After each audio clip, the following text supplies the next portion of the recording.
नमस्कार। जय श्री कृष्ण, जय श्री राधे। आज आप सभी के समक्ष मैं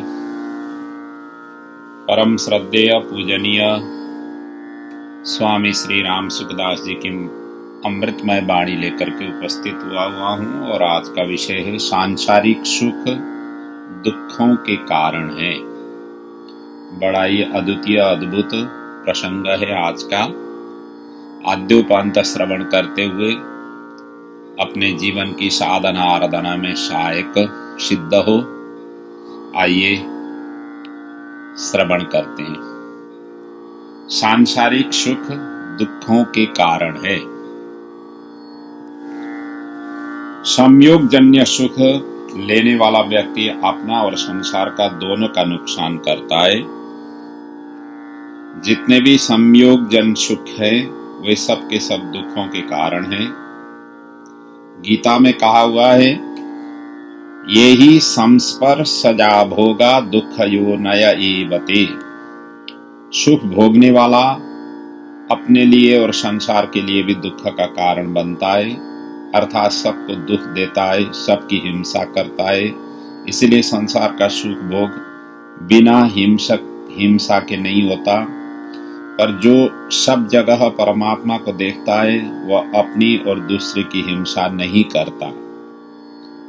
समम पश्यन् हि सर्वत्र समावस्थितमीश्वरम् न हीनस्त्यात्मनात्मानं ततो यान्ति पराम गतिम। गीता। अर्थात सब जगह परमात्मा को देखने वाला एक विशेष आनंद में स्थित रहता है। वह आनंद हिंसा से रहित है, क्योंकि वह आनंद या सुख अपना स्वरूप है। ईश्वर अंश जीव अविनाशी चेतन अमल सहज सुख राशि। मानस। सांसारिक सुख भोगने वाले व्यक्ति को देखकर दूसरों के मन में दुख होता है। अपने पास भी वैसा ही सुख न होने के कारण दूसरे के हृदय में जलन होती है, दुख होता है। अतः दूसरे के दुख का कारण बनने वाला सुख का भोगी व्यक्ति हिंसा करने वाला हुआ। अब कोई कहे कि जीवन मुक्त महात्मा हो और उसके पास सांसारिक सुख की सामग्री भी हो, तो उसे देखकर भी दूसरे को दुख जलन होती है।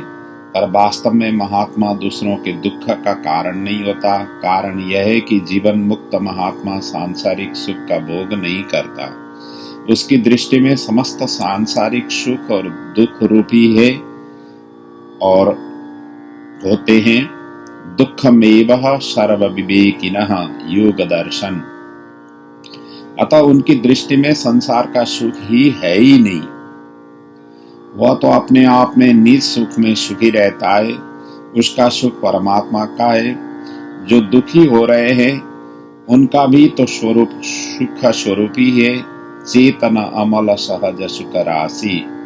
पर वे अपने निज सुख से विमुख होकर ये दुख पा रहे हैं। यदि वो भी सांसारिक सुख से विमुख होकर अपने सुखमय स्वरूप में स्थित हो जाएं, तो दोनों ही सुखी है। इस सुख का बंटवारा नहीं होता। किसी महापुरुष के पास संसार के सुख और दुख आ भी जाते हैं तो भी वे सुख या दुख नहीं दे सकते। वह तो समुद्र की भांति शांत और पूर्ण रहता है। आपूर्यमाणः अचलः प्रतिष्ठं समुद्रमाप प्रविशन्ति यद्वत् तत्तत् कामा यं प्रविशन्ति सर्वे शान्तिमाप्नोति न कामकामी। गीता। अर्थात जैसे सब जल आकर समुद्र में मिलते हैं तो भी समुद्र अपनी मर्यादा में स्थित रहता है, ऐसे ही संसार के सब सुख आने पर भी जीवन मुक्त महापुरुष अपनी मर्यादा में स्थित रहता है, शांत रहता है। परंतु भोगों की कामना वाला पुरुष कभी सुखी नहीं हो सकता।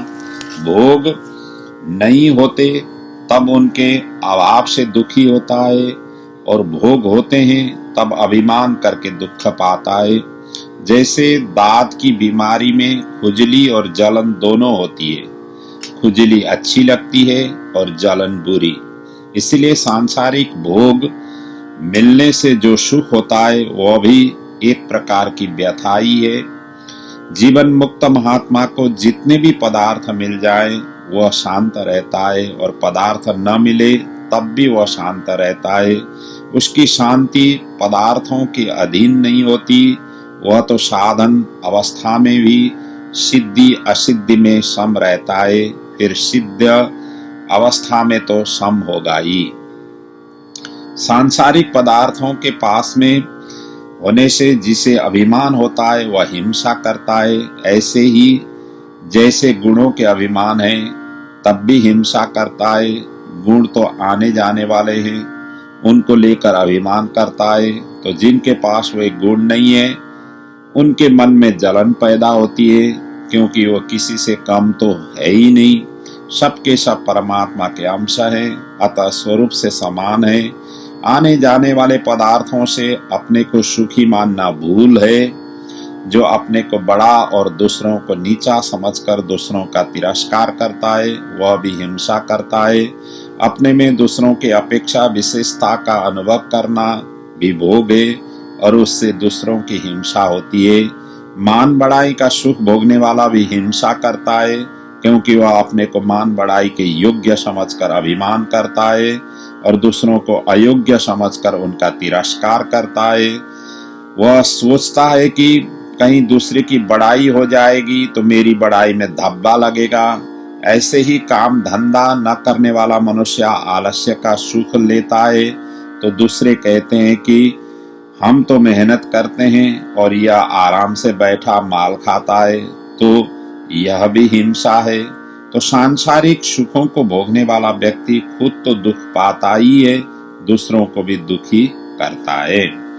सभी भोग दुखों के कारण हैं। सांसारिक सुख पहले भी नहीं थे और बाद में भी नहीं रहेंगे। स्वयं अविनाशी होते हुए भी ऐसे नाशवान सुखों के बस में होना अपनी हत्या करना ही है। सुख का भोगी व्यक्ति कभी पापों और दुखों से बच ही नहीं सकता। इसलिए जो अपना कल्याण चाहता है उसके लिए आवश्यक है कि वह किसी वस्तु, परिस्थिति, व्यक्ति आदि के कारण प्रसन्नता या सुख का अनुभव न करे। इनसे प्रसन्न होने वाला व्यक्ति मुक्त नहीं होता। कर्मयोग में वही खास बात है। कर्मयोगी सभी कर्तव्य कर्म करता है, पर संयोग जन्य सुख का भोग नहीं करता। किसी बात से वह प्रसन्नता नहीं खरीदता। त्याग से सुख होता है। जो व्यक्ति, जो पुरुष त्यागी होता है उसे देखकर दूसरों को सुख होता है। अतः जो संयोग जन्य सुखों का भोगी नहीं है ऐसा त्यागी पुरुष दूसरों को सुख पहुंचाता है और संसार का बड़ा भारी उपकार करता है। त्यागी महापुरुष संसार का जितना उपकार करता है उतना उपकार कोई नहीं कर सकता। उसे देखने से, उसकी बातें सुनने से भी दूसरों को सुख मिलता है। ऐसे महापुरुष यदि एकांत में बैठा हो तो भी संसार के दुख का नाश करता है। उसका भाव संसार को सुख पहुंचने वाला होता है। सर्वे भवन्तु सुखिनः, सर्वे सन्तु निरामयाः, सर्वे भद्राणि पश्यन्तु मा कश्चित् दुःखभाग् भवेत्।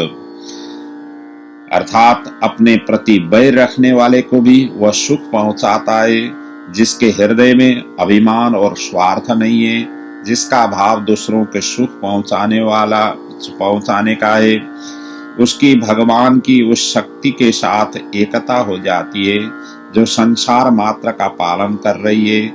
इसलिए भगवान का किया हुआ उपकार उसी का है और उसका किया हुआ उपकार भगवान का है। इसलिए जो सुख की इच्छा और सुख के भोग करता है वह अपना और संसार का नुकसान करता है, और जो सांसारिक सुखों का त्यागी तथा भगवान का अनुरागी है वह संसार मात्र को उपकार करता है। अस्तु।